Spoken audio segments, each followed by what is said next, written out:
Let me ask, raise your hand if you've ever had a bad day. Week? Month? Anybody working on a year? Okay. 2 hands right back there. Okay, good. Then you, more than anyone, understand the importance of getting a balance between what is serious and what is not serious. Be serious about your responsibilities. We have serious issues, but never take yourself too seriously, because the idea is to get about. You can hold a 5-pound book in this hand, you can hold a 5-pound book in this hand. But to hold a 5-pound book in both hands at the same time, you're going to be exhausted. So what you're doing is balancing your stress. And humor is one of the easiest forms of reducing your stress. So, let me tell you a secret. Life is to be enjoyed. Very few people seem to know this. It is to be enjoyed. I would love to stand on a corner with a bucket and say, please, give me the time that you're so willing to waste in your life. Give it to me. Let me use it. Because 95% of what you're worried about right now is not going to happen. And that other 5% usually doesn't happen the way we worry about it. So we waste our lives instead of seizing those moments of fun and laughter and making our hearts feel good. The idea, how do you do that? Change your approach. Look, it takes 42 facial muscles to frown. It takes 6 in your arm to smack the fool upside the head.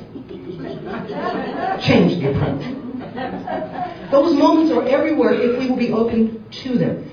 Have you ever been to the post office? There's a sign that says, "We deliver for you." How many pregnant women know about this? There's an old saying, the devil is in the details.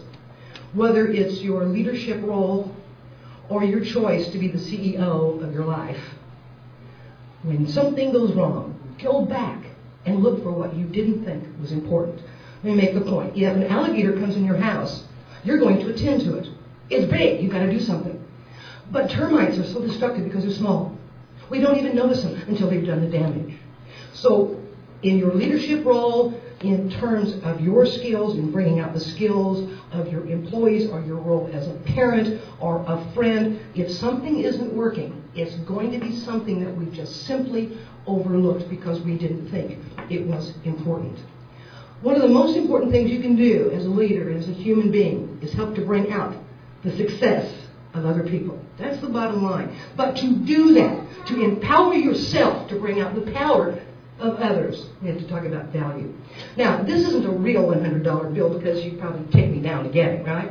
All right, let's pretend it's a $100 bill. Now, I'm going to give you this $100. No strings attached. Would you like to have it? Okay, sure you would. But first, I'm going to wad it up. Still want it? I'm going to throw it on the floor and I'm going to stomp on it. Now it's dirty and it's all messed up. You still want it? Yeah. Okay, I'm going to dip it in your orange juice. Now it's wet and sticky and dirty. You still want it? Yeah. Why? It's still worth $100. Yes, it still has its value. It has the value that we give it. Every one of us has been stomped on. We've been crushed. But we still have the value because we give ourselves the value. And when we value ourselves, then we can value other people. Treat people the way you would treat them, as if they had already achieved their goal. Treat yourself in the way that you would treat you if you had achieved the level of success that you define as a success. What would you consider one of the most important qualities of a leader? Offers its own opportunities for challenge. And one technique for dealing with change is to let go of what doesn't work. You walk through the room with a big box of quarters, and I want to give you a box of dollar bills. You can't take the box of dollar bills. You're too busy hanging on to the quarters. 90% of our upsets as we respond are related to the past. Only 10% apply to the present. So that 90% keeps bothering us, and we stay into these patterns when we're dealing with change. So not only do we have the issues of change, we have our own attitudes, and we have other people. There was a guy who was watching the first steamboat we built. He kept saying, "They'll never get her started. Never get her started." Well, she got going, and she's going out into the water, and he said, "They'll never get her stopped. They'll never get her stopped." So you're going to have to face these people and the issues of change. So we look inside ourselves. Now, there are 4 techniques, major factors for dealing with change. The first one is the unknowns. This would be like walking through the woods at midnight, and there are no stars. It's dark, there's no light, and every step you take offers potential of danger because of the unknowns. All right, let me give you another example. You hear a thump in your attic on Saturday morning, and you go upstairs to see what it is. You hear that same thump at midnight, and you send the children. Sure. They can run faster than the attic monsters than we can. So when we're faced with the unknowns, we ask ourselves the question, do I really have enough information to be concerned? Do I really have that information? Or am I jumping way ahead of where I need to be? The second is challenges. Be they positive or negative, our attitudes are infectious. We affect each other or we infect each other, to the positive or to the negative. Years ago, when I was in undergraduate school, my instructor said, "Come here, Jeannie." We were outside of the art building. And he said, "Look at that. It's a big old black bug being carried off by these ants." He said, "That's what life is really like." And over the years, I found that to be true. He said, "We're all like that big old black bug. We're so strong, we're so powerful."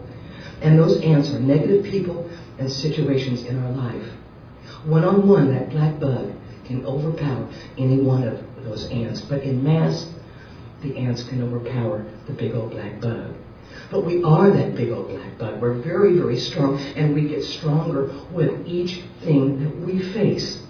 I lived in Indiana as a young person, and my dentist told me that he lived on a farm, and on his farm he had some quail. I guess I should say E-I-E-I-O right there. But during the winter months, he would lose so many quail to starvation because the rivers would rise and he couldn't get back to his farmland. So this one particular year, he decided he would leave food for them in the barn. Came spring, he would rush back to his farm. There were no quail in the barn. There were no quail anywhere. But upon closer inspection, he found he had the fattest, happiest cats. It was a quail smorgasbord for those cats because the quail had life that was too easy. They lost their fighting edge. So we should be grateful for those opportunities to keep growing and growing. You know the song, "My Way." It doesn't say life goes my way.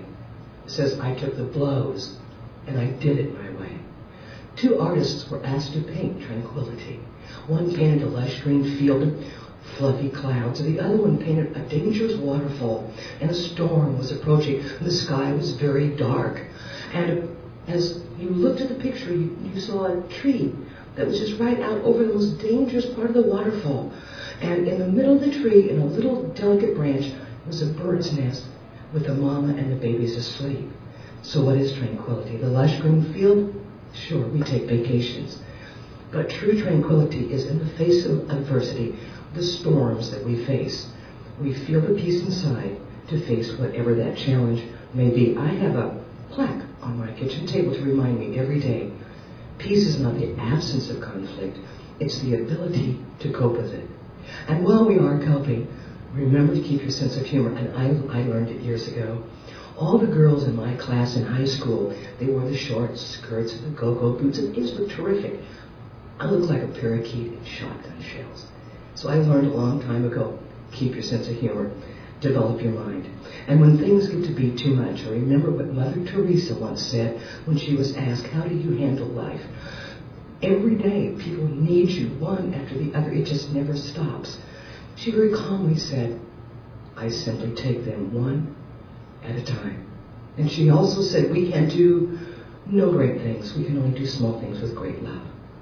So in that respect, every one of you is a success. Thank you for having me.